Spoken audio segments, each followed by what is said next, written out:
Mikelle Diane Biggs was an 11-year-old from Mesa, Arizona. She loved Polly Pockets and Barbies. Late in the afternoon of January 2nd, 1999, Mikelle was riding her sister's bike at the end of the street. Her sister left her and went inside. When her sister came back out 90 seconds later, Mikelle was gone. She was never seen again. I'm Ed Densel, and this is Unfound.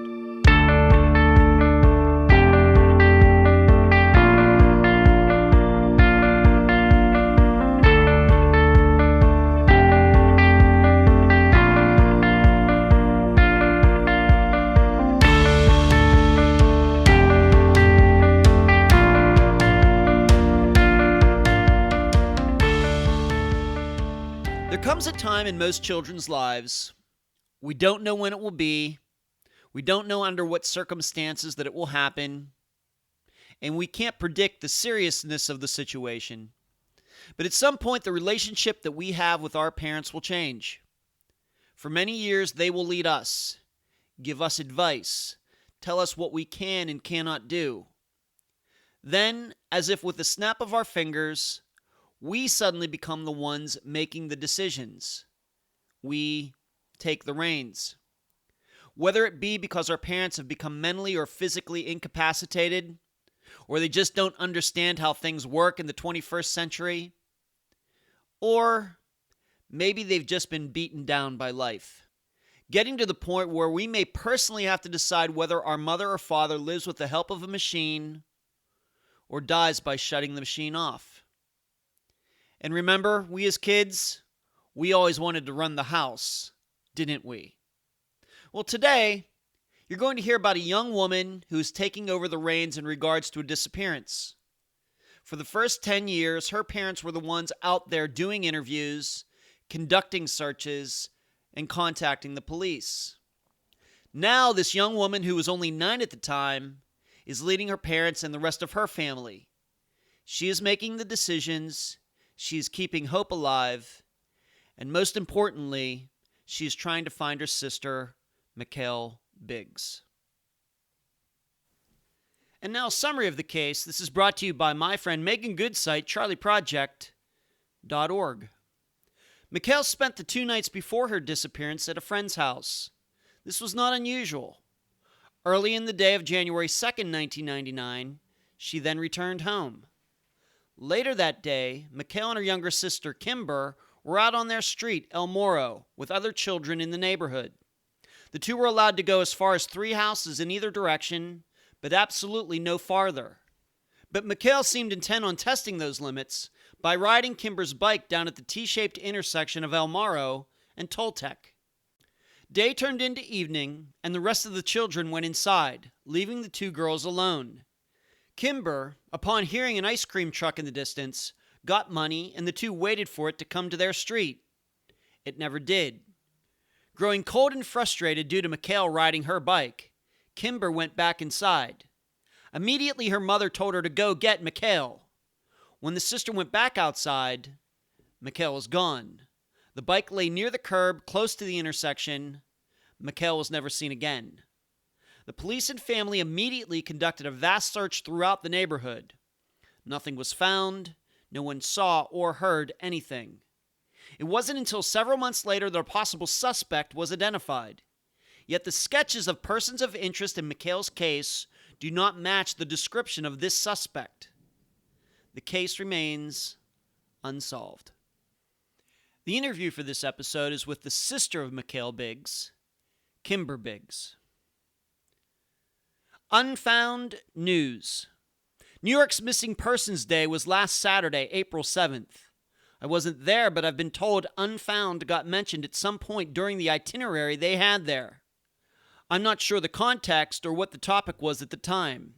Either way, I fully support Mary Lyle, who started that special day in New York, and her organization, Center for Hope. I would appreciate it if you could send a donation her way. $10, $20, whatever you can spare. She deserves it. Next, I'm going to be taking a suggestion from a few of Unfound's listeners and put together an update show, where I detail what has happened in some of the cases since we covered them. In some instances, there has been progress made but not necessarily associated with what Unfound did. However, in others, Unfound has had a profound effect. I'll probably release it as a special Monday episode, the first for 2018. Lastly, I need to congratulate a listener, Lois. On last week's Facebook Live show, she correctly identified Bill Madot as being the last male family member who appeared on Unfound until last week when John Yeargain was the guest. Lois is receiving the Volume 2 paperback as her prize. A little competition might become a common thing during those shows on Wednesday night. You may want to tune in.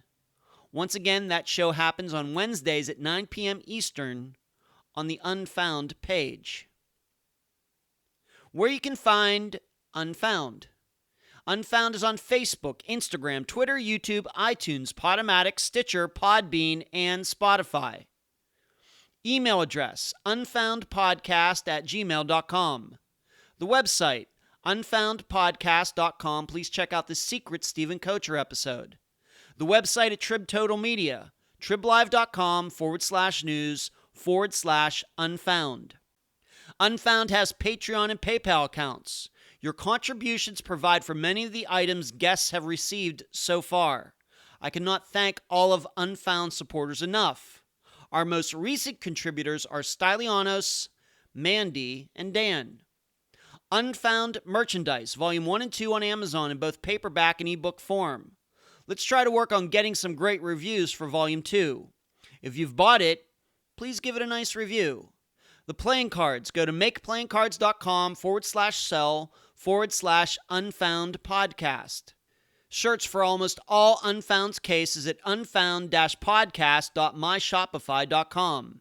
This includes the flagship t-shirt, The First Year Cases, that has a collage of everyone from Suzanne Lowell to Jennifer Wilkerson in it. Please check it out. And please mention Unfound on all true crime Facebook pages and other websites and forums. Thank you. I'm so fortunate to have on this episode of Unfound the sister of Mikelle Biggs, Kimber Biggs. Kimber, welcome to Unfound. Hi, thank you. Let's start here. We just had this conversation right before we started this recording. Please tell the listeners how Mikelle got her first name, because it's so unique. My dad's first name is Michael, as well as his father's name. So the firstborn, they kind of wanted to name Michael, but since it was a girl, they put a feminine spin on it and added the L. So she's essentially named after my dad. So it's Mikelle. Fairly unique. You're in your late 20s, I guess, now. Have you ever encountered any other women with that first name? I have not. I haven't met anyone near my age or Mikelle's age with that name. Younger kids, I think it's become a little more common, but never the same spelling. It's always been different variations. I've seen, Mykel, but I've never seen the exact same spelling. Thank you. Thank you for detailing that. I think that's interesting. Besides you and Mikelle, how many other siblings did you have, or was it just you two? We had two younger siblings. So my brother, Nathan, he was almost 5 at the time, and then our younger sister, Linnell, who was 9 months old.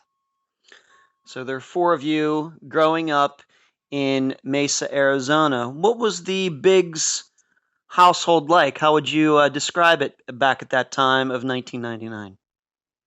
It was a typical, middle-class house. We lived in a decent neighborhood. My mom stayed home with us kids. My dad worked. Kids were always playing together, fighting together. It was a pretty typical household. And what about your neighbors? Were there like other kids on the block, all got together and played in the street or something like that? Definitely.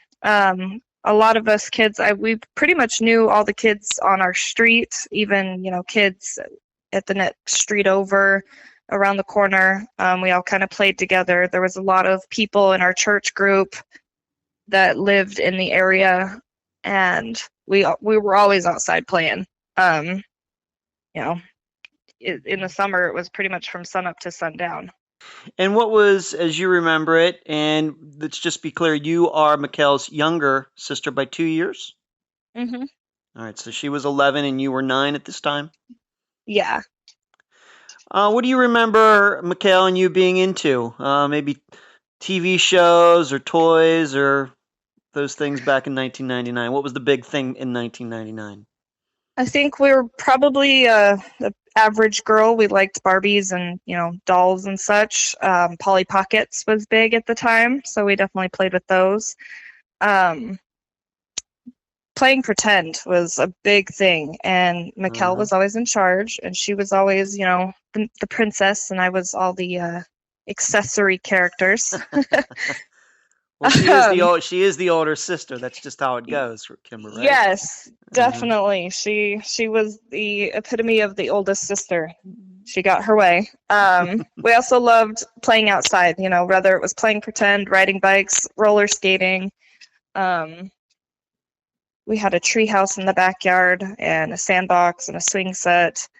It was always outside, always playing something together. We definitely played, you know, some video games. I think it was the old school Tetris and Mario Kart games. Yeah. Yeah. And we did watch some TV, Saturday morning cartoons. But most of our time was spent playing outside. It sounds like a good time, Kimber. It sounds like a pretty good way to Yeah, grow up in Mesa, Arizona. yes, definitely. My parents definitely provided for us, and we were, like I said, typical family, very happy. We had anything we could, possibly need and more. It was a pretty good life.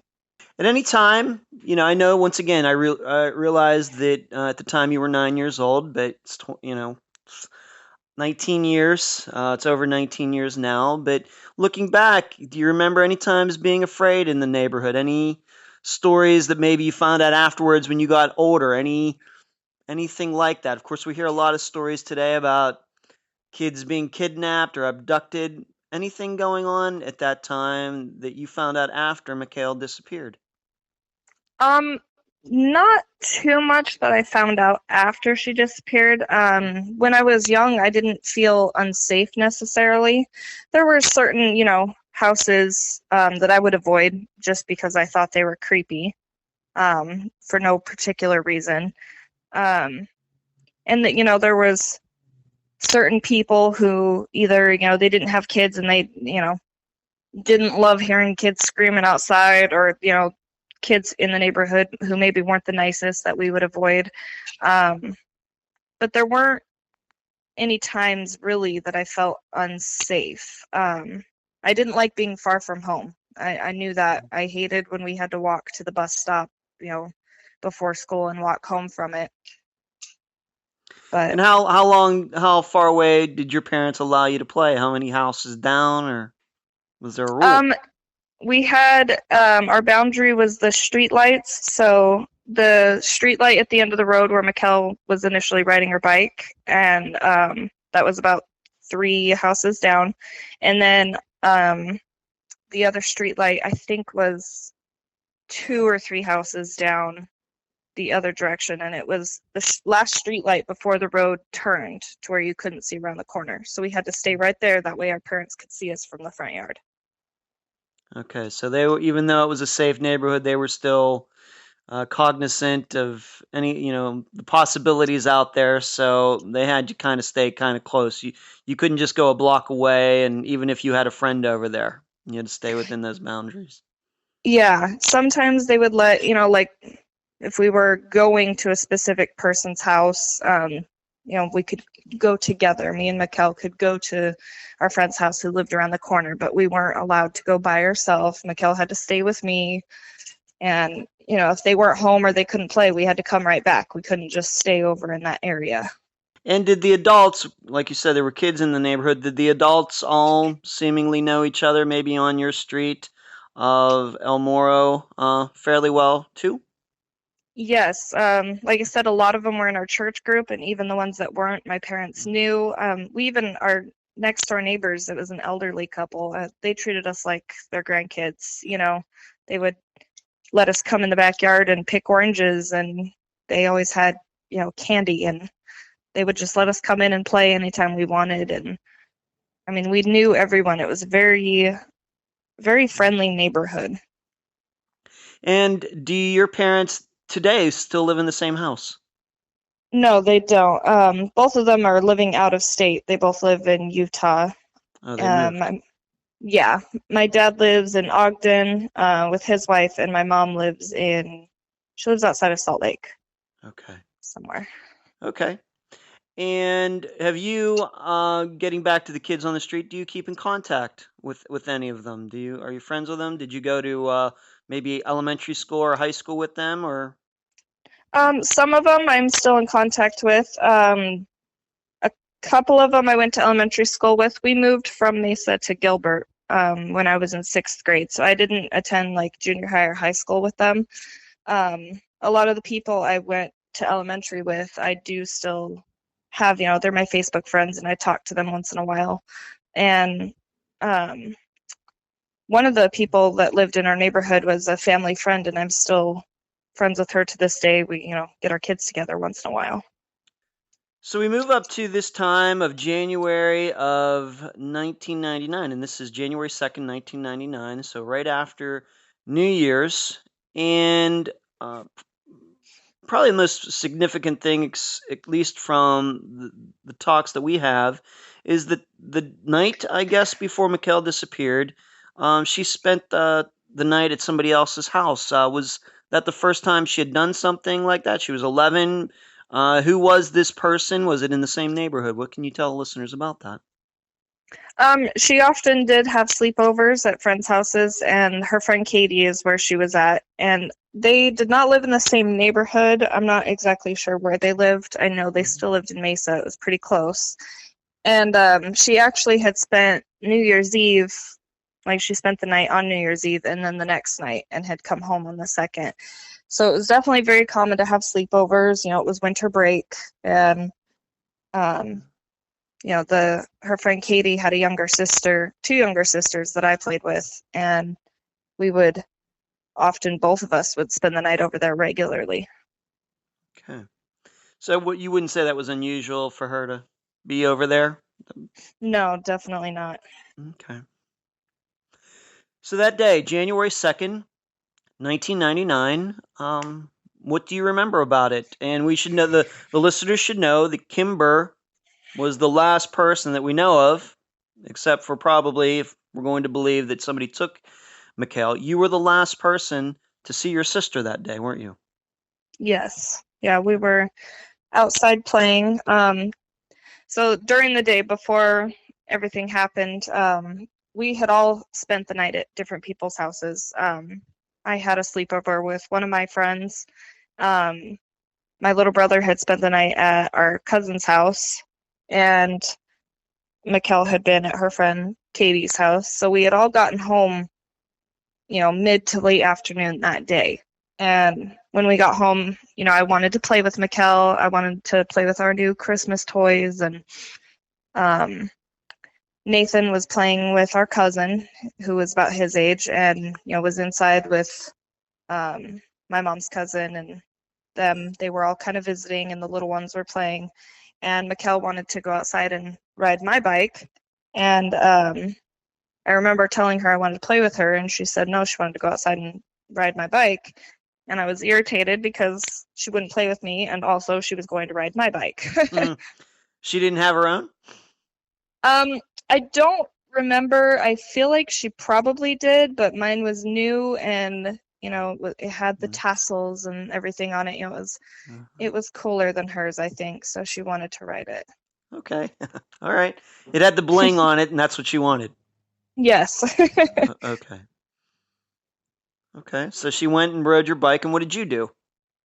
I think I was inside for a little bit playing, and then I decided to go out, and I don't remember actually taking the dog outside, but apparently I did. I had the dog with me, went out, and there were other kids out there playing. Mikelle was riding her bike. I think me and some of the kids were just kind of playing with the dog.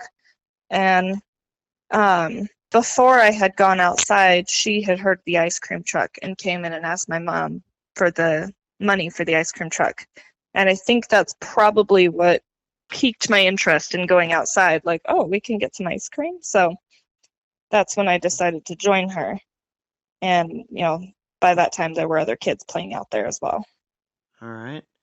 And this was kind of down the street. This wasn't right in front of your house. She was riding this bike. Why don't you describe maybe that nearby intersection of Toltec and El Moro, and describe, being that she was restricted, you were all restricted on how far you could go.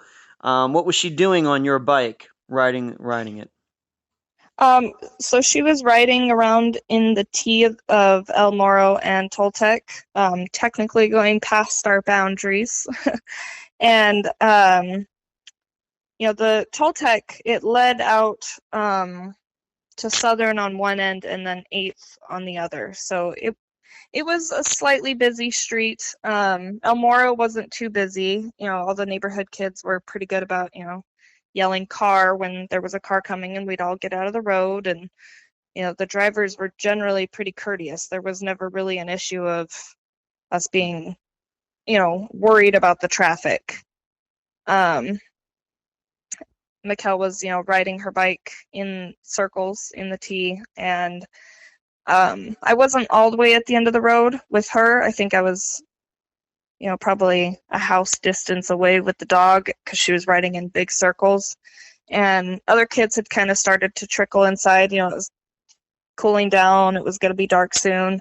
And eventually all the other kids went in, and it was just me and Mikelle out there. And I pretty much was just watching her ride my bike.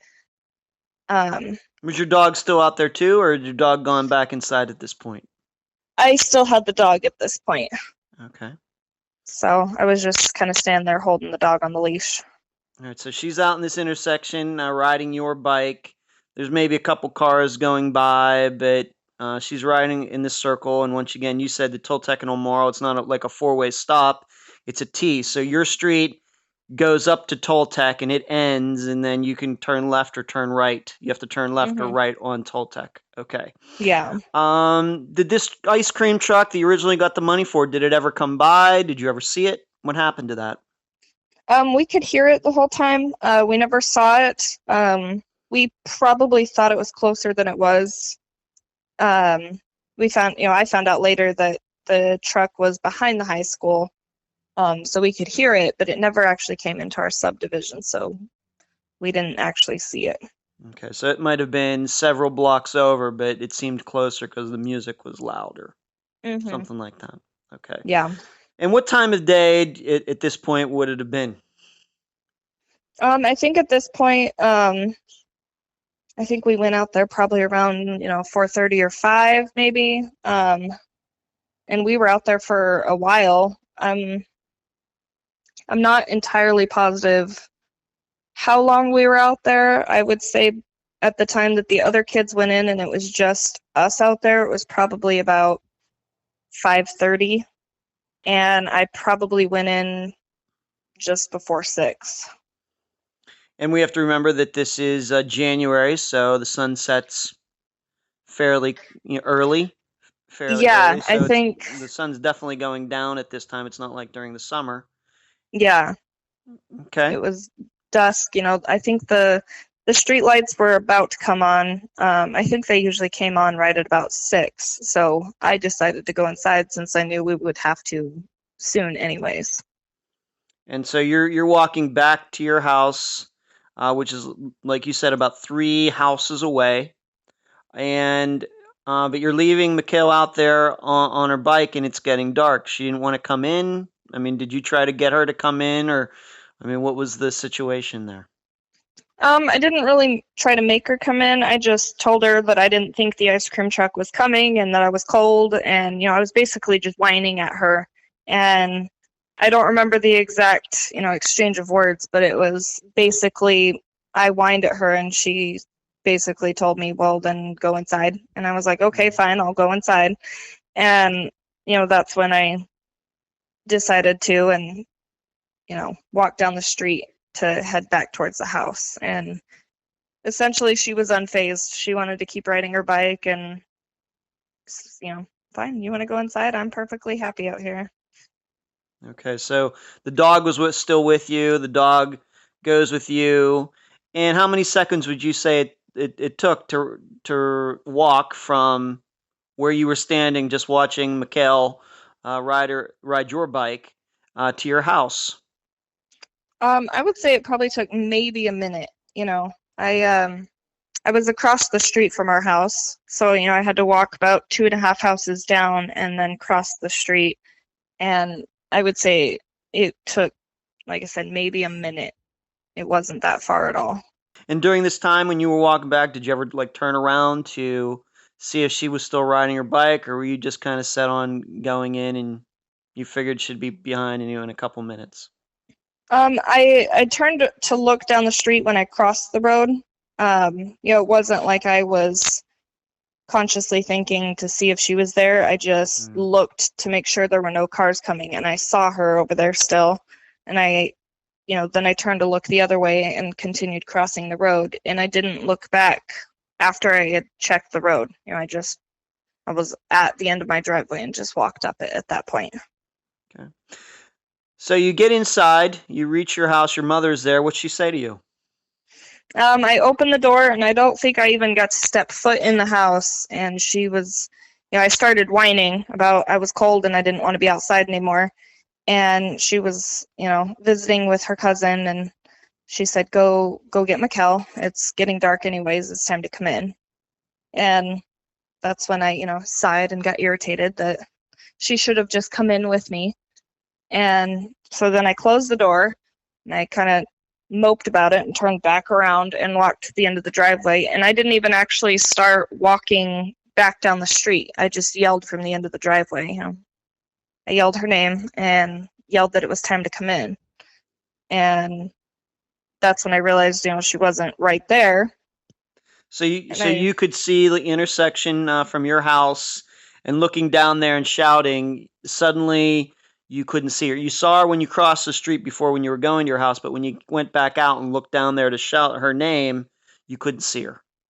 Yeah, the street, I don't remember any cars being in the way. There was nothing blocking my view. It wasn't very far. So when I was standing at the end of the driveway, I could clearly see that Mikelle was not there. And that's when I saw the bike in the road. All right. So what did you do? Well, when I saw it, I didn't realize that's what it was. It was one of those things I didn't expect to see my bike in the road.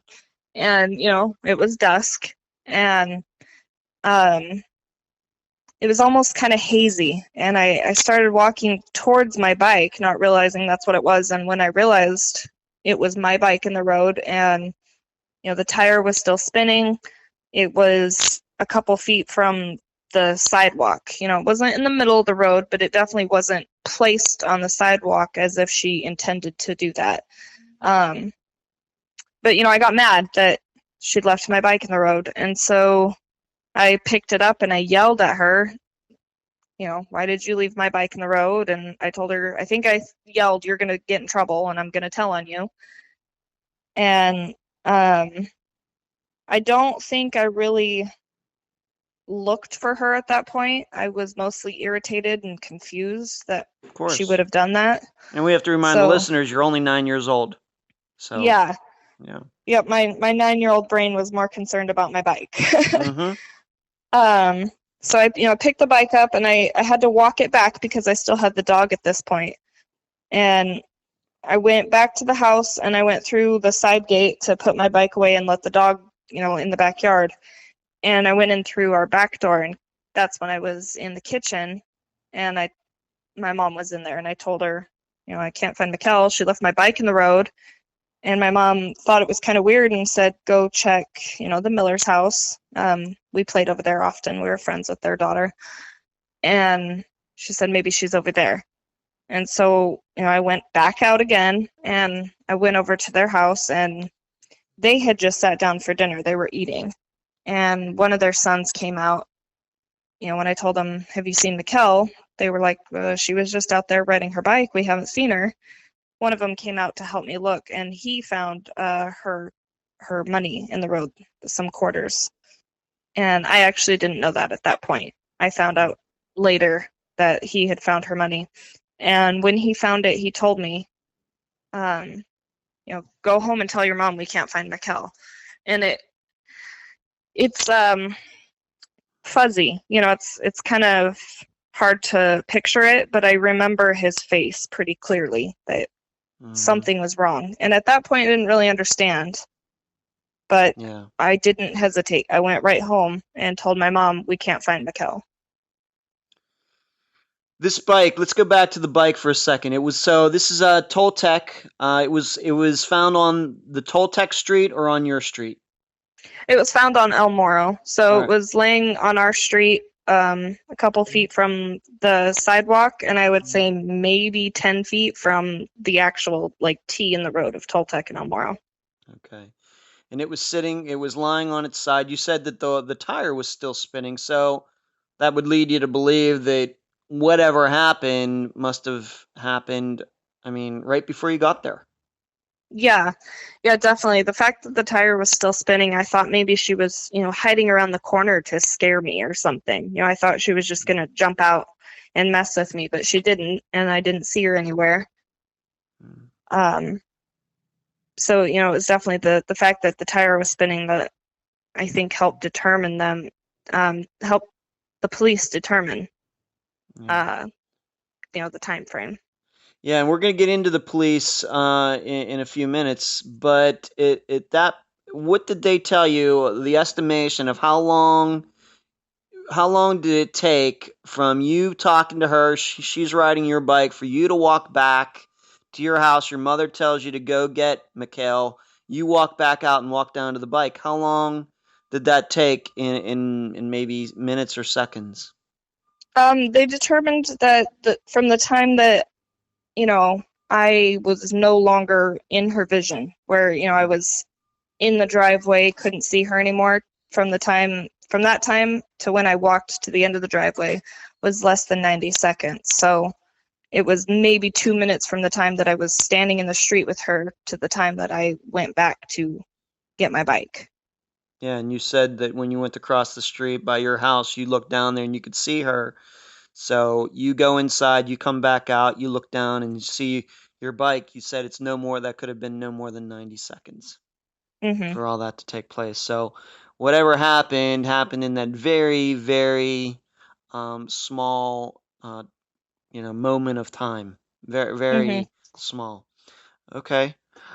So the coins were found in the street. Were they found near the bike, or were they found down the street, or were they right beside the bike? They were found not right by the bike. They were found, closer to our house, kind of scattered, as if she was running away from the bike and away from the intersection and had dropped the money. And do you think that she had that money in her hand, or do you think that she had it in her pocket? I'm not positive. I feel like for the way it was scattered, it probably was in her hand. Maybe she was holding the coins while riding the bike. I'm not entirely sure. I think it was probably in her hand just because, she would have had to drop them. If it was in her pocket, I don't think they would have fallen out and scattered very much. As you look back on this day into the evening, would you say it was fairly unusual for you and Mikelle to be out there, whether she's riding your bike or you're just playing in the street, by yourselves so late into the evening with no other kids around? Would you say that was a common occurrence, as you remember it now? I think, it was kind of common that we would all be out there as a group and then kids would start to go inside. We didn't usually stay out very long past other kids going in, just because that was when the street lights would come on and we usually would just go in. So it was definitely not common that it was just me and her and all the kids were inside and the streetlights were about to come on. And I normally didn't, go in without her. And, she definitely was not out there by herself, usually. So this January 2nd, 1999 evening was probably a fairly rare occurrence, the way it all went down with you two being out there by yourself so late before it was dark. Definitely. Yeah. It was normally many kids and, parents looking out on us and stuff. Okay. So what happened next? You said that the neighbor boy, I'm guessing he was quite a bit older than you were. You went down there, he found the coins. You remember the look in his eyes, something wasn't right. Somebody has to tell your mother that, Mikelle isn't down there, she's nowhere to be found. What happened next? I went home and, let her know that we couldn't find her, and I remember her face dropped. She kind of just went pale. And I believe she called my dad first and let him know, and her cousin was there. Her cousin and her cousin's husband were there visiting, and he had said, you need to call the police, and him and his brother, I believe is what it was, jumped in their truck and immediately started driving down the street and around the neighborhood looking for her. And so my mom called my dad and then immediately called the police. And things kind of get fuzzy for me then. I remember bits and pieces. I don't remember exactly the order of what happened in the next 20 or so minutes, but I mean, within 20 or 30 minutes, my dad was home. There was dozens of police and, on our street. There were, 100 people forming search parties already. And it might have been fuzzy when you were 9 years old, but what have you learned since then about the searches that they've done? Because you've done quite a bit of work regarding your sister's disappearance. Now that you're a grown woman, what have you learned about what they did at that time? Yeah, they had formed search parties. They were going door to door.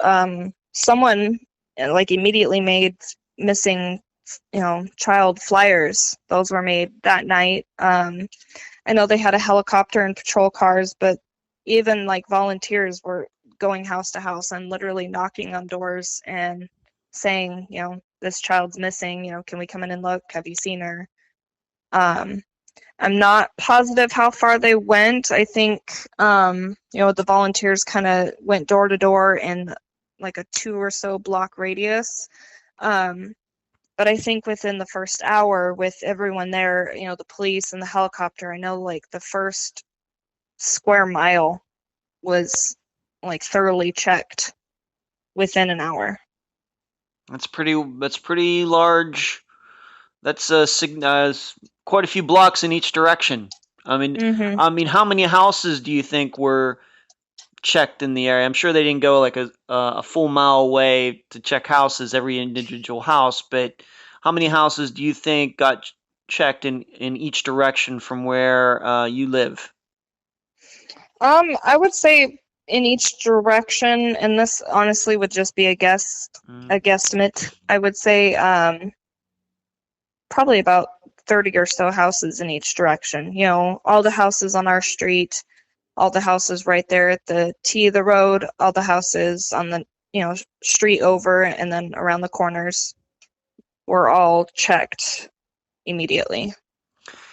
And once again, I know you didn't know this at the time, but now that you're back into this, during that search, anything unusual pop up? Were there people that, and we're not going to get into any names or anything like that, but any people that didn't want to be helpful, or anybody who wouldn't allow the police to go inside? Did you ever find anything like that out? I think one of the neighbors, didn't want people to look. I don't know the details of that. I've heard that was something that happened. But for the most part, everyone was willing to let, the police or the volunteers in, and would even come out to help look when people were at their door. Was anything during this, so this is that evening, maybe into the next morning, into the night, into the next morning, anything found of hers? Obviously, the coins were found in the street, the bike was in the street. Anything else discovered on any streets, any clothing, anything like that of Mikelle's? No, nothing was found, other than the money and the bike. There was, literally not a trace of her. Not even, a shoe or hair was found. It was, they kept saying it was like she vanished. Did the police bring in dogs? They did. I don't know exactly at what point, but they brought in dogs and, they picked up her scent where she was riding, and they lost it within a few feet from where the bike was laying. And they determined that, she was put into a car at that point. That was with the dogs, their scent. That's the way you might interpret what this dog smelled. Mm-hmm. Did they find anybody in this initial search within, let's say, the first 24 hours? Did they find anybody who saw anything? No, I don't believe so. I mean, everyone just happened to be, sitting down for dinner, not in their front yard, not at their windows. Not to my knowledge has anything ever come up that anyone saw anything. And what you had told me in one of our prior conversations is that those two houses at the end of your street, El Morro, which at the Toltec and El Morro intersection, the tough part is both of those houses face Toltec. They don't face El Morro, and her bike was essentially on El Morro. So it's not like their front doors were facing El Morro, so they weren't pointed in the direction where she disappeared from. Right. Yeah, they were, the side yard. And one or possibly both of those houses had, cinder block walls along their side yard. So there wasn't even a chance of seeing anything from the side window kind of thing. Yes, and the listeners, you can go onto Google Maps, and I've been there on those streets. I've been on El Morro on Google and on Toltec, so listeners can find that intersection to find out exactly what we mean by all of this. Mm-hmm. At some point, you were hypnotized. When did that take place, and did anything come of it? I'm not positive when exactly it took place. I believe it was within the first few weeks that they decided to hypnotize me. I vaguely remember my mom asking me if I would be willing to be hypnotized. I don't remember actually doing it. I just remember being told about it. And during that time, I had said that I thought maybe I saw one of the neighbors, the house at the end, right at the T of the road. I thought maybe I saw them close their screen door or, close their front door with behind the screen door kind of thing. And, they talked to them. They thoroughly checked that house out and everything, and nothing came of it. I don't believe there was anyone actually there. I think maybe they, had been there at the, after I had picked her bike up and started walking home, but it wasn't close enough to when she would have been out there. And maybe we should remind the listeners that you do remember crossing the street by your house and looking down there once again, as you explained, to make sure no cars were coming. But you did see Mikelle on your bike at that intersection before you went inside. Mm-hmm. All right, so it's not like you were walking back to your house and didn't turn around and she was abducted while your back was turned. You're believing that she was abducted while you were actually in your house for those, like you said, those seconds. Mm-hmm. Okay, Yeah, so I think, walking halfway up the driveway, we had a big tree in our side yard, and so once I went up the driveway and I couldn't see her at all, I think it would have happened at the point that I was walking, in the garage. I was in our actual garage and opening the door. did the police now? This is probably something that's more 21st century thing, but of course we have Amber Alerts and all those things now. But in 1999, did they check for any sex offenders in the area? Did they go to any of those houses? Did they have a listing of that? Of course, these days you can go online and no problem find out as much as you want to know. But back then, I don't think that could be done. Did they do something like that? Did the police do that? They did. They checked, all sex offenders in the area. I don't believe they actually informed my parents of, specific sex offenders in the area at that time. They were investigated, though. But I don't think my parents were actually aware of it at that point. Okay, that was something that they maybe found out later, or did you find that out more recently in doing the work that you've done? My parents, I believe, found out later, and then I found out years later. They found out, I want to say, 8 months later, but I'm Okay. not entirely positive. Okay, but of that initial search, to your knowledge, nothing popped up on their radar. Did any of these guys, and I suppose there might be some women too, um, raise their suspicion? We'll get into what you brought up, 8 months. We'll get into that in a second. But at that initial search, any names or anything pop up? No, everyone, either everyone kind of complied and, nothing came of the searches, or, they all had alibis. There was nothing that made the police suspect any of them. Okay. The bike, they must have taken the bike. Was there any forensics taken off of any fingerprints? Just to be, I have to ask you this: any blood on it? Anything like that? Did you ever find out anything?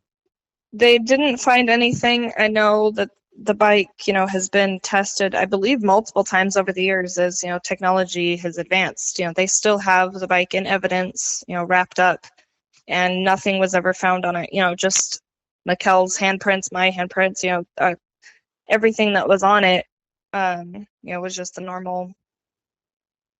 It was our bike. There was nothing foreign. There was no blood on it. There was no, unidentified fingerprints on it.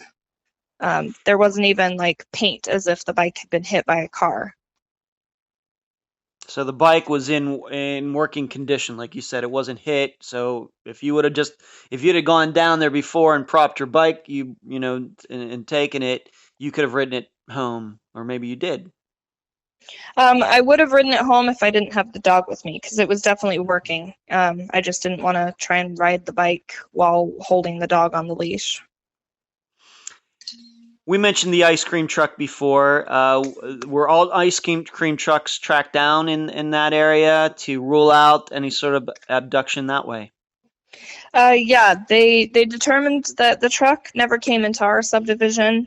They had checked into all the trucks that were listed to be in that area, and the one we heard, they determined was behind the high school. It was checked. I believe they thoroughly investigated, did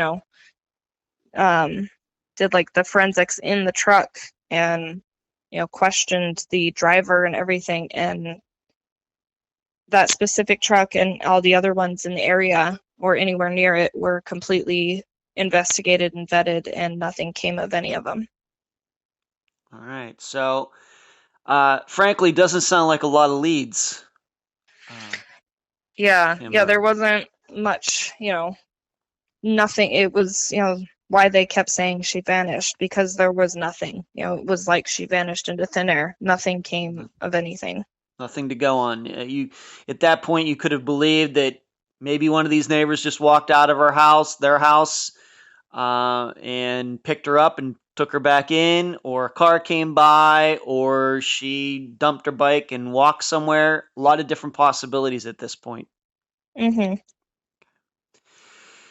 Now, for the next 8 months, I'm guessing that, once again, you're 9 years old, and we have to remember that you also have even two younger siblings. That had to be some dark days in your house. And of course, being that this case is still unsolved, I mean, to this day, I'm sure you and your family feel the effects. But those next 8 months, like I said, some very dark days. Definitely. My brother's birthday, he turned 5 just 18 days after she went missing, and I don't even remember celebrating it. I think we did, but I don't remember it. My little sister's birthday was just a couple months later. It was her first birthday, and I don't remember having a birthday for her. I feel like it was so, like you said, dark days that I've pushed them out of my head. I don't really remember them. My days were filled with spending the night at family members' houses so my parents could go out, looking for her and on search parties and, on interviews and, get awareness on her case and everything. School. I vaguely remember going to school. I know when I did, it was very difficult. But yeah, definitely the first few months, the remainder of the semester was extremely hard and almost like it didn't happen. I don't even remember it. It's like a dream. And what you have learned about those particular 8 months, in that time, did any names come forward up until, and once again, listeners find out in a second why we keep bringing up 8 months, but any new leads that the police, that your parents told you about, of course, years later, that any names pop up, anything in those 8 months? Nothing substantial. I know they had, thousands of tips. People would come forward thinking they knew something. Some people generally, like, they were genuine. They thought they had good intentions. They thought they knew something. Psychics were claiming things. I know, like, a lot of inmates would claim they knew something, but they wouldn't give up any information. They would say, well, you have to reduce my time or this before I'll tell you. And I know even the detectives at that time made many deals with inmates, well, if something comes of this, we'll make this deal with you. And nothing ever did. Out of the thousands of tips that came forward, there was never any actual leads. It was all investigated, but nothing came of anything. Yeah, and that happens in a lot of cases where prisoners are just looking to get out of their cell for a day. And they know they can do that if they hear about, they get news too. If they hear about some little girl missing, they can say they heard something, and then they get out of their cell for a day. Maybe they even get to go on a little trip, maybe get a nice lunch or something, just to get out of the cell. Their cell. That happens a lot in a lot of cases. Definitely, they would all claim, I know someone who knows something. Yes. And I'll give you that person's name if I get this. Right. Happens a lot. Too much. Definitely. So, 8 months later, then a name pops up, and the guy's name is just D-E-E, Blaylock, B-L-A-L-O-C-K. Who is he, and why did his name pop up on your family's radar? So he was, one of our neighbors. He lived in our neighborhood, not on our street. He lived down Toltec, about a quarter mile away. And in August of that year, he attacked one of his neighbors. Her name was Susan Quinnett. He, I guess, pursued her. He was constantly hitting on her, and she kept turning him down. And she came home one day, and he was in her house. He kind of jumped out and, attacked her. And he beat and raped her and put, I believe, pizza boxes or something on the stove to, start a fire, and essentially left her for dead in a burning house. And she, miraculously survived that. And of course, that's, she identified him. That's what put him in jail. And when she came out of that, she claimed that he was responsible for Mikelle. I don't believe for any particular reason. It's, he didn't tell her anything, or, she didn't see anything. It was just, that's what she believed. Okay, so we have this Dee Blaylock, and was that a name that your parents knew? Maybe, of course, maybe for other things. You say he lived a quarter of a mile away, but was he somebody that Mikelle or your parents would have had the occasion to run into him, maybe in the neighborhood for summer, like, if you have some sort of, block party or something, anything like that, that your family and he would have run into each other at any time in the past? I found out later that my parents did unknowingly meet him after Mikelle was taken. We had a candlelight vigil, block party, for her at the intersection of Toltec and El Moro, and apparently he showed up to that, and I didn't know that for many years, but he came, and I don't know if he actually really talked to my parents or not. I believe my dad said he remembers, seeing him there, but he didn't know who he was at that point. It was just I think he kind of played, the sympathetic neighbor kind of part, and, acted as if he was there to show his support. And other than that, I don't think we ever knew of him. I don't think my parents had ever met him before that point. His name never popped up as being a suspect before he attacked his neighbor. We didn't know anything of him. We didn't even know he was a registered sex offender until 8 months later. And when you first saw his picture, when you first heard about this, and I'm not sure that your parents would ever tell you about, when did you first find out about him? When you were 9 years old, that year, or sometime yet later? It was years later. I don't believe they told me. If they told me anything about him at that point, I don't remember it. But I don't believe they did, just because, it was one of those things that's pretty, graphic and traumatic thing to tell a young child. Sure. Yeah, it's an adult thing. It was years later. Yeah. It's an adult thing, yeah. That I found out about the attack on his neighbor and, how he became suspect. But when you saw his picture maybe these years later, do you have any recollection of ever seeing him when you were 9 years old in the neighborhood, walking the street? I don't. When I saw his picture, there wasn't even like a vague possibility of he could be someone I recognize or know or anything, had ever been around. When I saw his picture, it was the first time I'd ever saw him. Now, you told me that Mikelle, at the time, I guess, of her disappearance, she was taking some piano lessons. Did you say that these lessons might have been close to where he lived? Yeah, I believe they were kind of across the street, like, diagonally across the street from where he lived. So her piano lessons were on Toltec, a few houses from where he lived. And, she would ride her bike, I believe, usually ride her bike over there by herself to go to the piano lessons. All right, so this would have been one of those occasions where she was allowed to go outside the territory of the what was it you say, the lamps, the street lights. Definitely. And I think, it was one of those things where my mom knew that's where she was going. The lady who taught her piano lessons would let my mom know that she showed up and would let her know when she was heading home. They were in contact about where she was when she went there. And you said that Dee Blaylock lived about a quarter mile away from you, so kind of from the intersection where Mikelle disappeared. So I'm guessing that these piano lessons were about the same distance. Mm-hmm. Yeah, okay. Maybe a quarter mile. Okay. And would you be able to see Dee Blaylock's house from the house where Mikelle would get her piano lessons?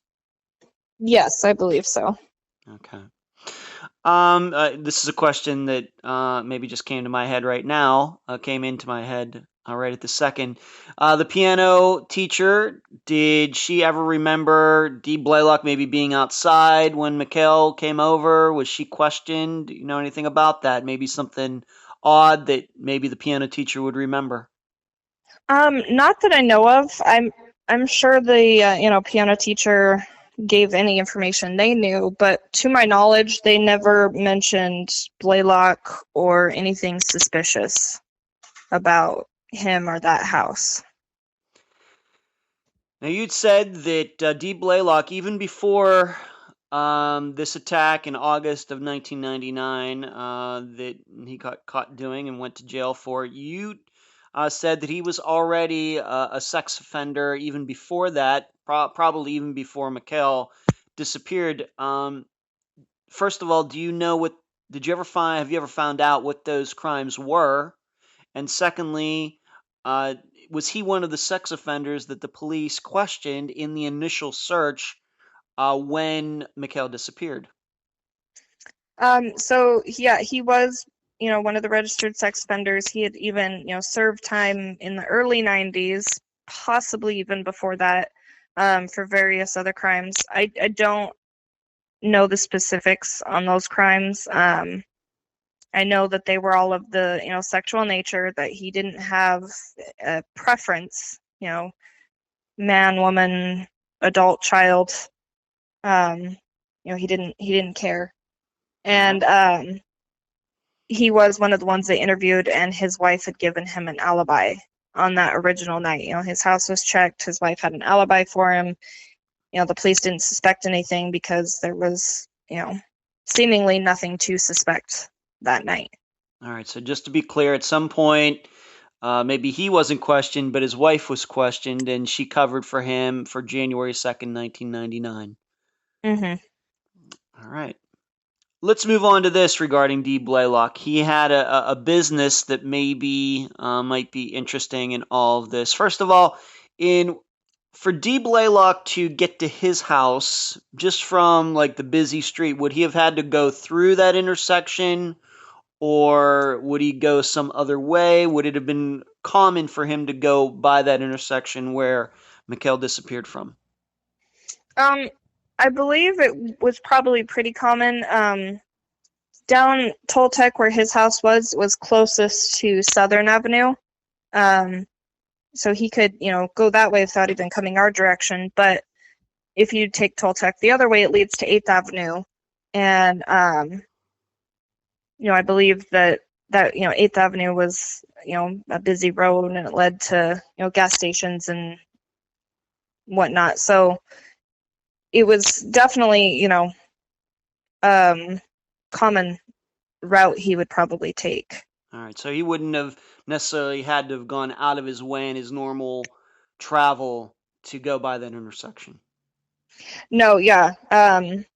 Toltec was kind of the in and out of the neighborhood. That was one of the main roads that was taken to get in and out of our neighborhood. So it wouldn't have been out of his way to be driving in that area.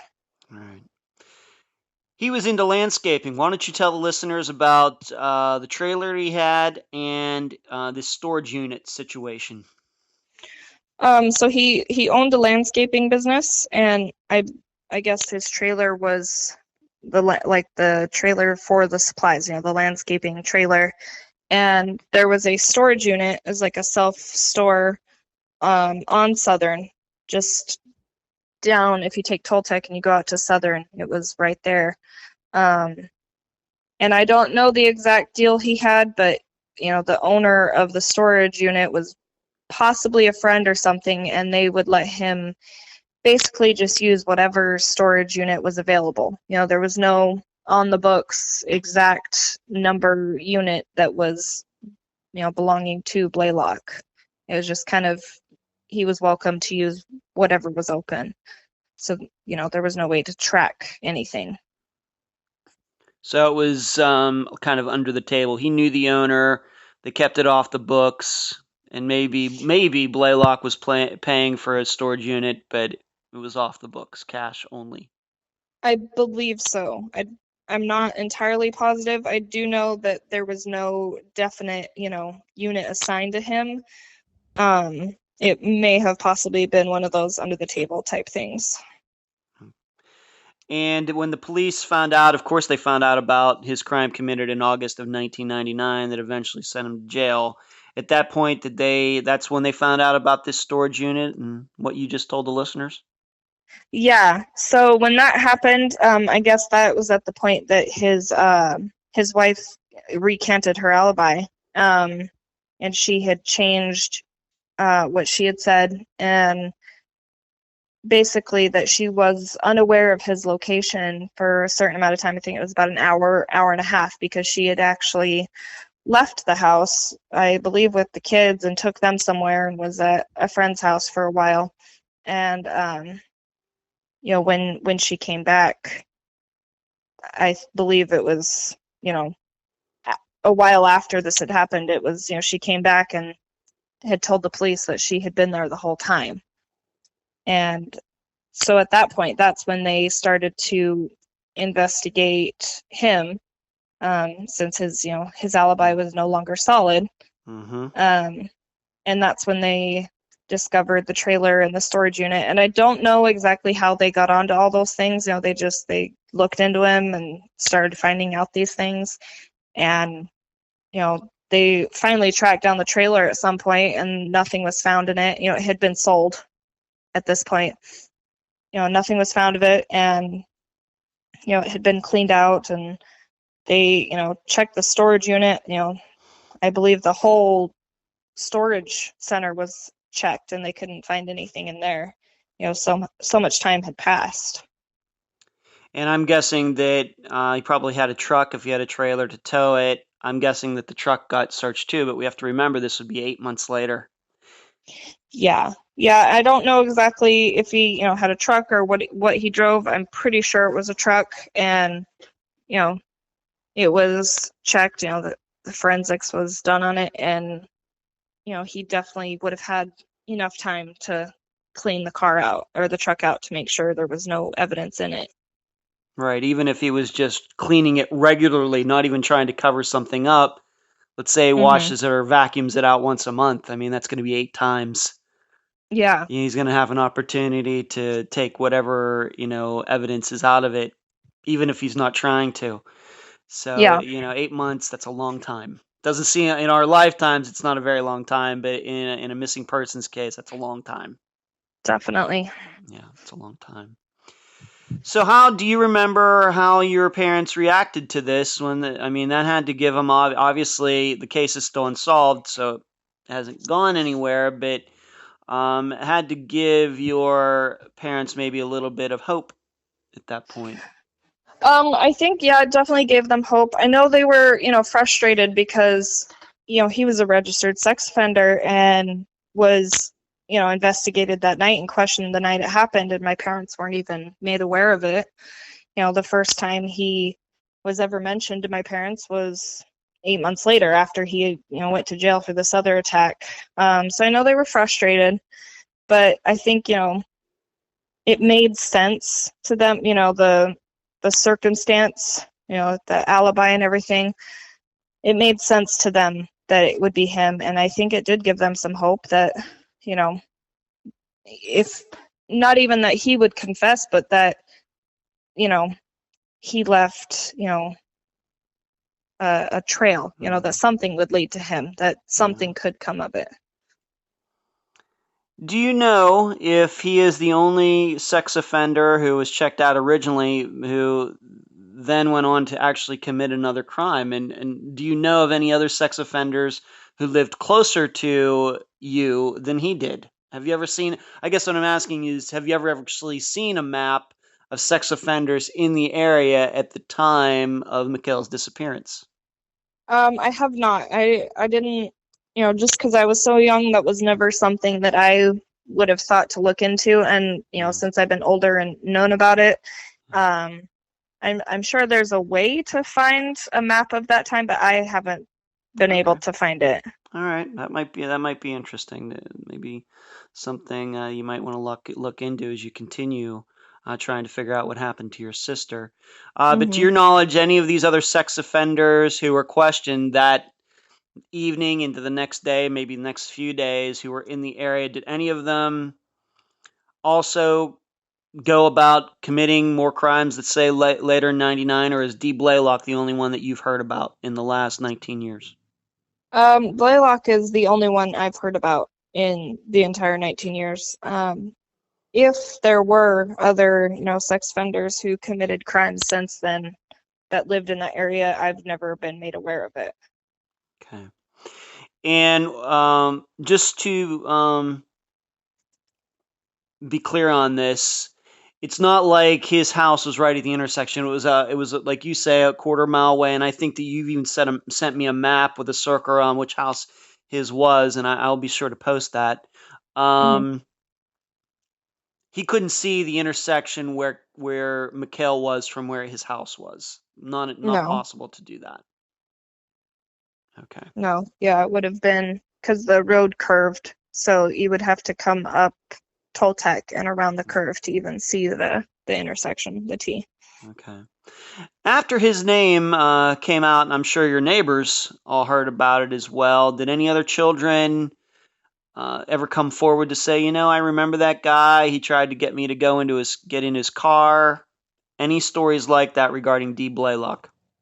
None that I know of. No one has reached out to me personally in that sense. I've had many people, who lived in the area at that time reach out to me through, the Facebook page for Mikelle, but none of them have ever said that, anything about Dee Blaylock specifically, or, someone who they think could be Blaylock, trying to lure them in, kind of thing. None of them have ever mentioned that. Okay. And any of Dee Blaylock's prior victims, going back into the 90s, and you said going back to the early 90s, have any of them ever approached you on Facebook to say, you know what, Dee Blaylock did something to me or attacked me or anything like that? No, they haven't. I'm sure that would, being that they were, victims of him, I'm sure it would be very difficult for them. I mean, it would probably even be hard on me if they reached out, but, if they ever did, I would, definitely be open to it. Okay, well maybe after this episode airs, maybe something like that. All I'm saying is it would be nice to get some more in-depth understanding of maybe what made this guy tick. To find out more explicitly about what these crimes were and who these boys, girls, women, men were. Maybe to understand if there are any of these crimes that he committed that are similar to Mikelle's. Where he saw some little girl riding her bike, something like that. That's, I guess, what I'm trying to establish here. Yeah. What about the Susan? What about her? She was attacked by him. He tried to murder her.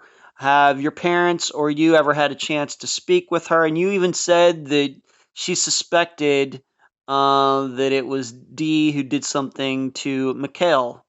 Have you ever had a chance to talk to her about that? I have not. I'm not positive if my parents actually talked to her. I feel like they did, but that could be inaccurate.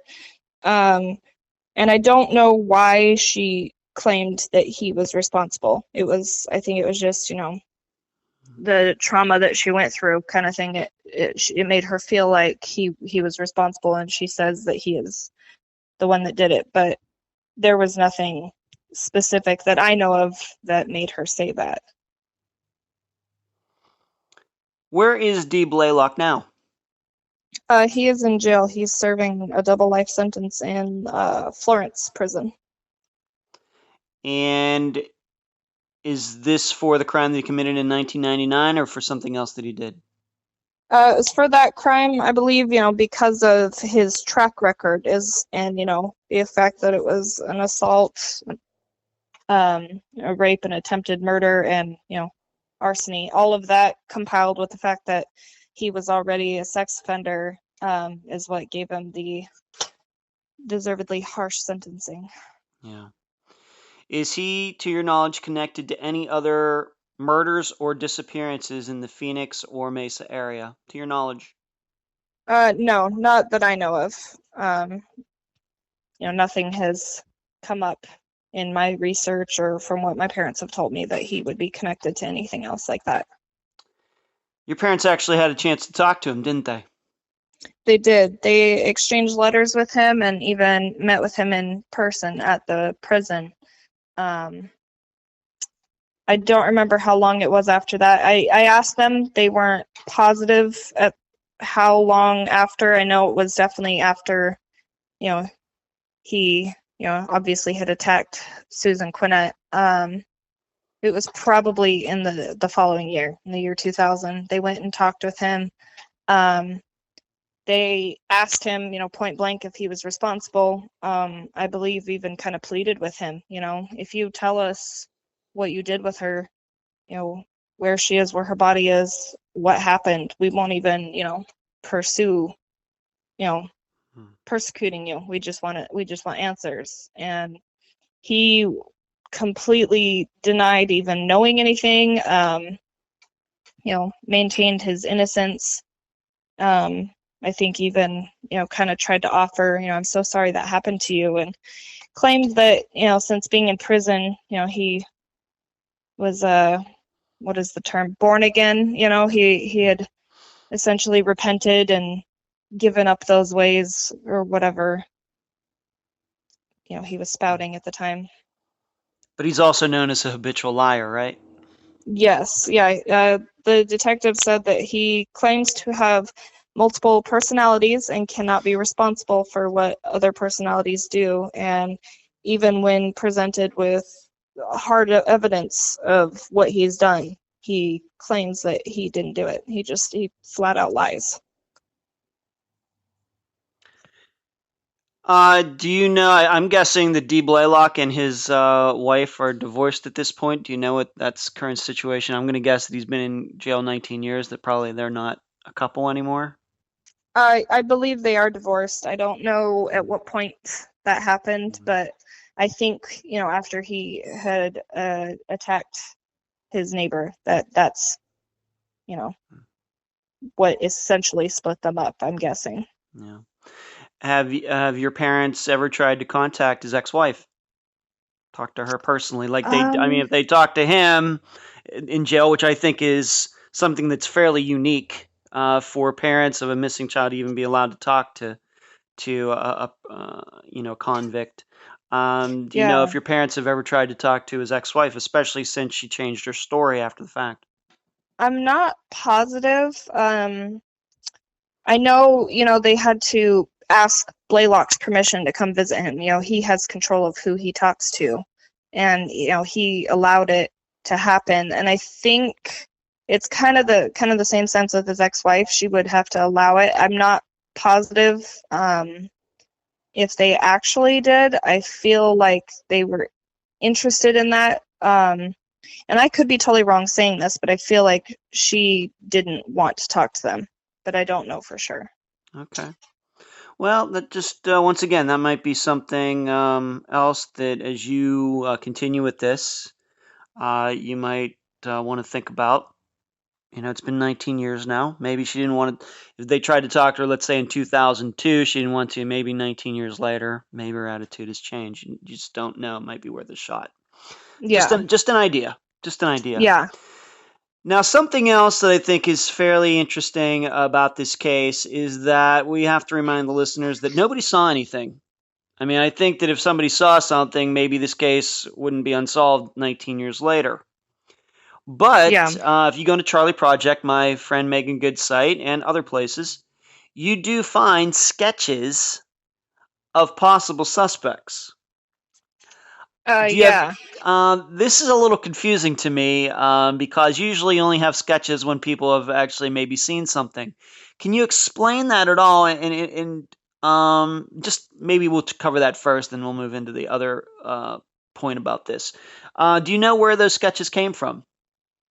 I'm not entirely positive where they came from. I was kind of unable to get any information really in detail about that. I think it was kind of people in the area came forward, they saw someone who they felt was suspicious at some point. And I don't think it was even that night, just after the fact, they thought, they saw someone and, got kind of an off feeling and gave, a description of who they saw. And I don't believe that those were, those sketches were of people who were actually named official suspects, just because there are no official named suspects to this day due to lack of evidence. Yeah. I know the sketches were released by the police department at some point, but I don't know how long after and, who it was and what the details were of those sketches.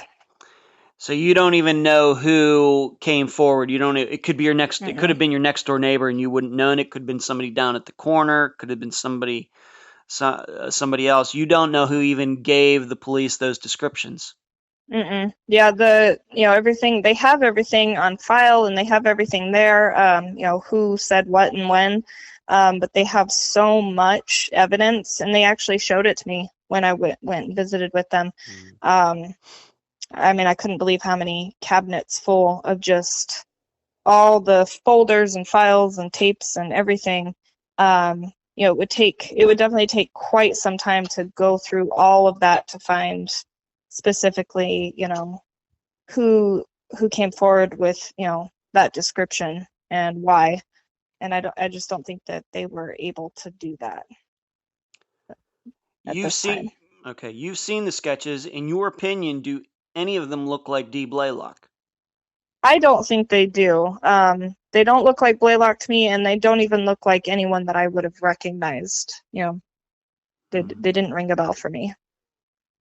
That's a little bit of a stumper, isn't it? I mean, Yeah. Just talking between us, Dee Blaylock could seem like a pretty good suspect. We don't know. I'd like to hear more about maybe some of the other sex offenders in the area, but it sounds like a good suspect at this point, 19 years later. But it's very confusing then that these sketches that come forward don't look anything like them, and we don't even know where they came from. Yeah, definitely. It is kind of one of those weird, unexplained things, though I feel like it could be explained with, the proper time and investigation. Sure. Okay, that was just like I said, just a very interesting as I was going through all the information on this case. And like you said, it doesn't even look like anybody that you knew in your neighborhood. Yeah, I didn't recognize them at all. How did this affect you? After being 9 years old, becoming 10, getting into your teen years, how do you think it's affected you?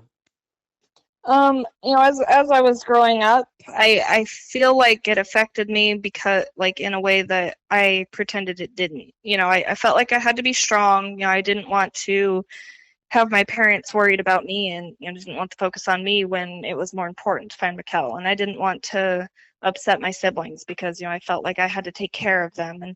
And so my whole adolescence was really me acting like I was okay. And I feel like that would affected me more now because now I have anxiety and probably more aware and paranoid than the average person. I am. Do you I try to remember be kind of very. maybe as a teenager, you were 12, 13, 14 years old, kind of living in fear? Definitely. I would. I still had to walk home from the bus stop when we lived in Gilbert, and it was closer to our house and when we lived in Gilbert than when we were in Mesa. And I didn't like walking home alone. If my friend who lived on my street was out sick that day, I had to walk from the bus stop by myself. And it always kind of worried me. And even in that neighborhood, there was one time where I was followed home, and I was very aware of the situation and was able to avoid anything happening, I think, because I was already aware of the signs, essentially. Wow, did anything come of that? What happened there? Not much. I remember I was walking home from the bus stop after school. I was on my street, and I was probably about 4 or 5 houses down from my house, and I could see that my parents weren't home. And I think I was in like 8th grade, so I had a key to the house, and I was 14. My parents would leave me home by myself until they got home 30 minutes later, kind of thing.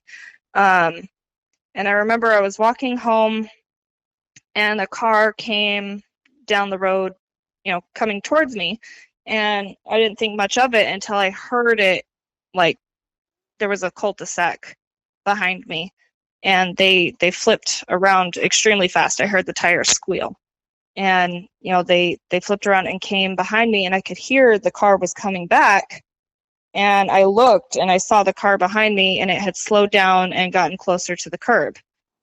And then I heard the car door open, and I looked back again, and someone was getting out of the car while it was moving. And since I had already been aware of these type of situations, I had, my family had attended many, what to do when you're in that situation. And I knew my parents weren't home, so I'm not going to go home into an empty house.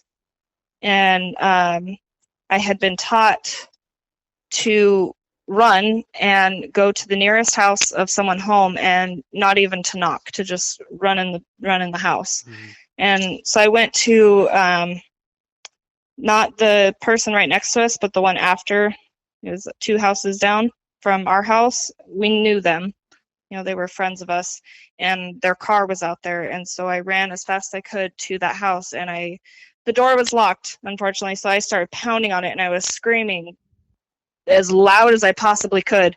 And as soon as I started running, the person, got back in the car, and the car kind of sped up. And when they realized that I was screaming, the tires screeched and they drove off. And that's when the neighbor opened the door, and I was freaking out. He called the cops and called my parents, and I gave a description of the car and the person that I kind of saw. There was 2 people, one driving and one had climbed out. And I don't believe they were even able to find that car, or who it was. I don't think anything ever came of it, but I do remember talking to the police about it. Wow, that's a story. I didn't know that. Listeners should know that Kimber never told me this story before. Wow, so many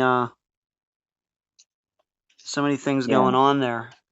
Yeah, I think it kind of just sparked my memory talking about it. But I feel like as horrific as it was, I'm thankful that it happened to me rather than someone who wouldn't have noticed. It could have actually been a situation where a child was kidnapped because they weren't aware of what to look out for.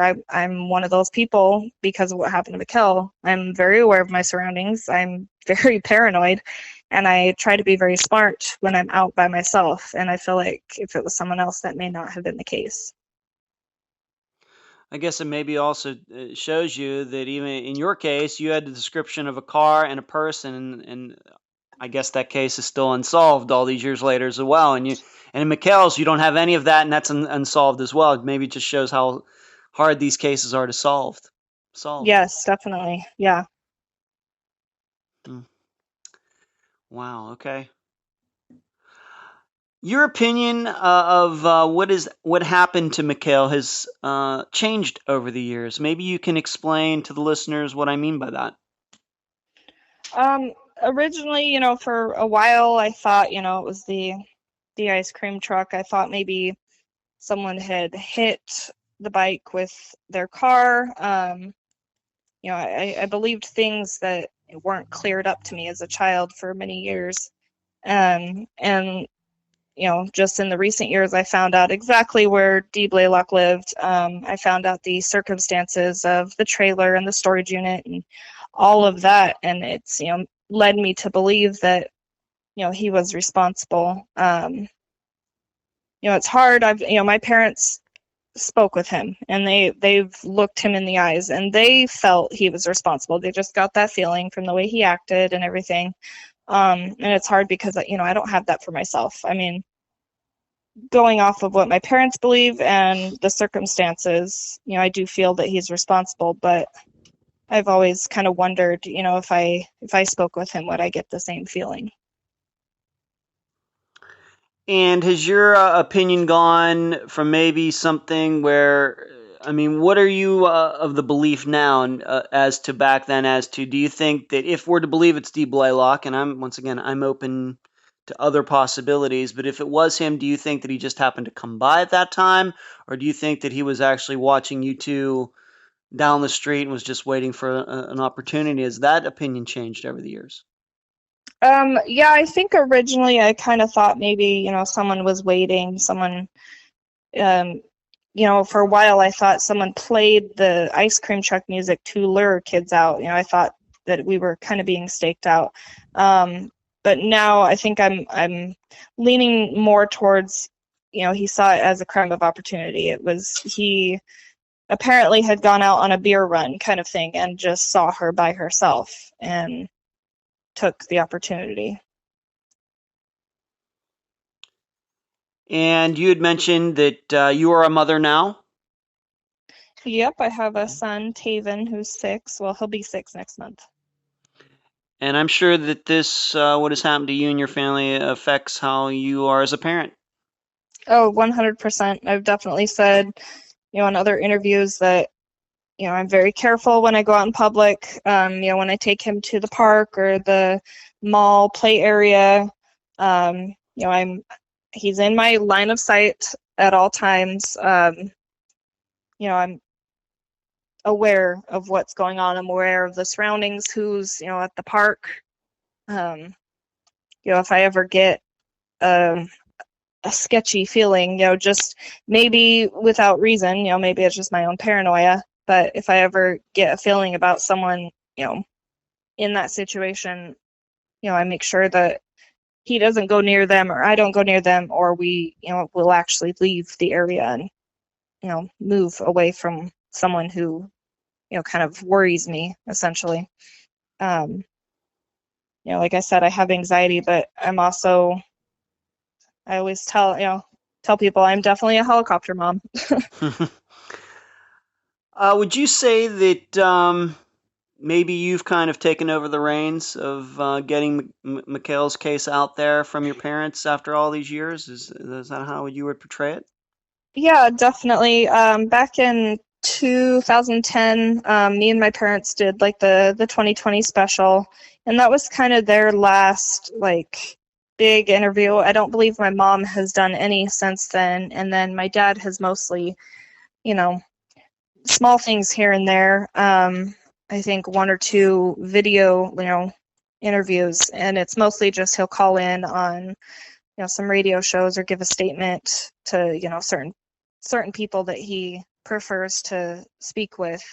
But since I made the Justice for Mikelle Biggs Facebook page and it took off, more came of it than I ever expected. That's really what led them to let me kind of take over. I decided I was ready.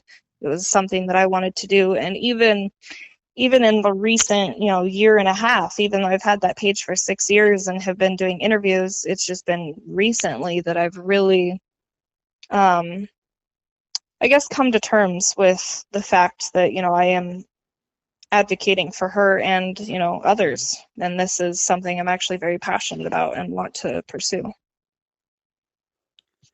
What do you think, if you can say, what do you think this did to your parents after this happened? I mean, you were 9 years old at the time, and did you see a change in them, an immediate Um, change in them, and what how's this also affected your younger siblings? it's definitely, it's affected us all differently. I would say, in my parents, I can't imagine losing a child. I can't imagine that happening to me. I know if anything happened to my son, I would completely break down. A part of me would definitely die if anything ever happened to him. And I think it's safe to say that's probably the case with my parents. I've said before that I feel that Mikelle passed and a part of me has, died with her. And that's probably exactly how my parents feel. It took many years before we could all kind of talk about her together, and it wasn't, tense or awkward or, super upsetting. And especially for my dad, it was really, really hard to talk about her. My dad couldn't tell a funny story or share a memory about her. It was too hard on him. He would close her bedroom door at home, and my mom was the one who would open it, and she would go and sit in there, and it was extremely hard on her. She would go in there and cry and just think about things, think about her. And my dad was completely different in that sense. It's hard to say how it's changed them to this day.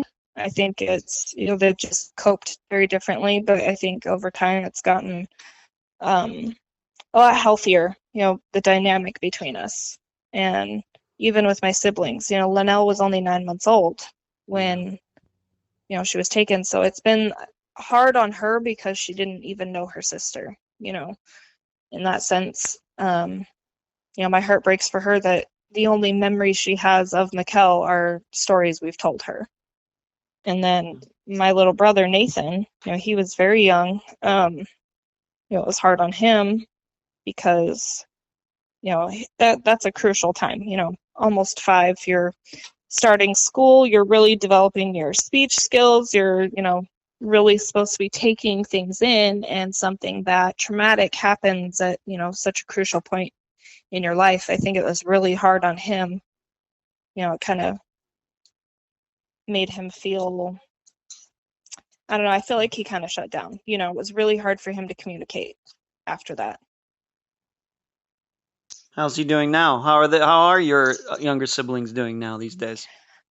They're doing pretty well. My brother, he's married and has 2 beautiful little girls, and they're happy. I mean, me and him can talk about anything. We could talk about Mikelle, we could talk about anything, and we're very close. I know he's definitely overcome some hurdles in that sense, and he's doing a lot better. It's hard to speak for him specifically, but I definitely think he's doing a lot better. And my sister, she's, how old is she? 20.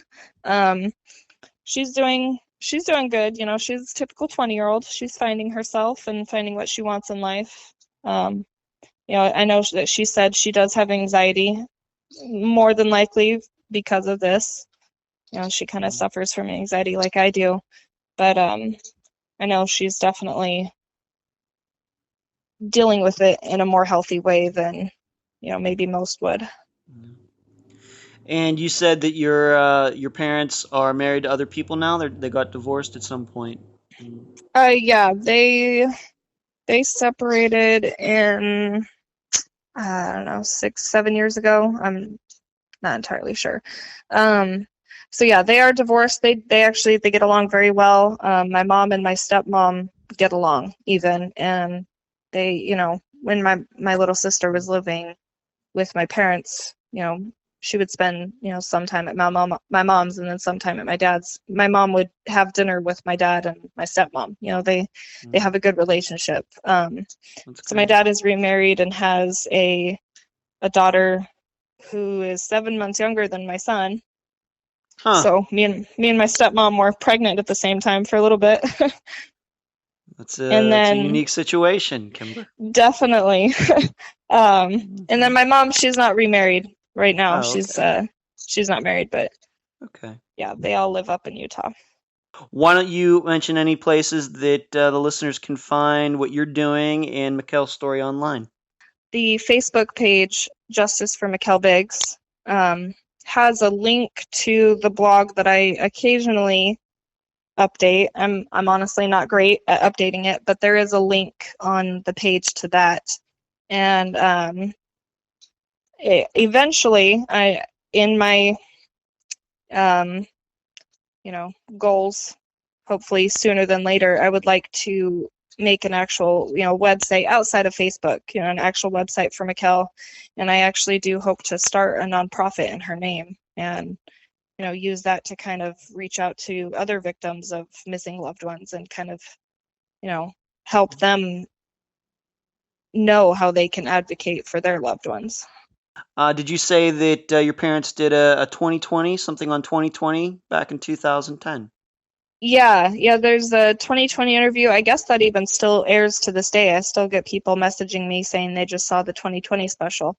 Okay. So I guess they still play that. I don't think to my knowledge, there's no specific other websites. I know that she's been featured on many pages and such, but I don't know of them specifically. But I mean, I've Google searched her before, just type in Mikelle Biggs, and I couldn't believe how many things popped up, Yeah. every interview ever done kind of thing. That is true. I did that myself. That is certainly true. It's certainly true. And I hope the listeners, I of course link to the Facebook page and these other links. I'll post those in the private Unfound Podcast discussion group and also on the page. Okay. Any last words before we conclude this interview, Kimber? I guess it just kind of, I want people to know that we haven't given up, that we're still looking for answers. Me kind of taking the reins over and advocating for her is to, get justice. And that is one of the biggest misconceptions, is people don't realize that we're still searching. And I just want people to know that we are very dedicated to finding out what happened to her. I believe that you are. I have no doubt about that at all. I think that you're doing a fine job, Kimber, even though you were only 9 years old at the time. But you've kind of had the torch passed to you, and I think you're doing a fine job of it, as far as I can tell, in talking to you for the last couple weeks. And I appreciate you being on this episode of Unfound. Yeah, thank you very much. I appreciate you wanting to work with me. You're welcome. And that was my interview with Kimber Biggs, sister of Mikelle Biggs. I thank her for joining me and all of you on this episode. After talking with Kimber as much as I have over the last month, I believe Mikelle's case is in very good hands within the Biggs family. Her parents should be very proud. I think she's going to continue to be a very good leader and advocate for the cause of finding out what happened to Mikelle and who did it. I certainly hope the answers come soon, but the Biggs family now has the advantage that the person heading up their search and investigation is young and vibrant. Because so many missing persons cases go forgotten because the people keeping them in the spotlight die. And I've seen this happen to cases even as recent as the 1990s. In fact, I think Mikelle Biggs' case is one that other families can use as a template on how to pass the search for a missing family member on from one generation to the next. Families need to make sure there's always somebody in the wings who is ready to take the reins. As for who kidnapped Mikelle Biggs, although Dee Blaylock seems to be a good suspect, I'd certainly like to hear more about the crimes he committed in the early 90s that got him put on a sex offender list in the first place. I'd like to know more about the other sex offenders in the area, and if any of them ever committed another sex crime, whether in Mesa or somewhere else.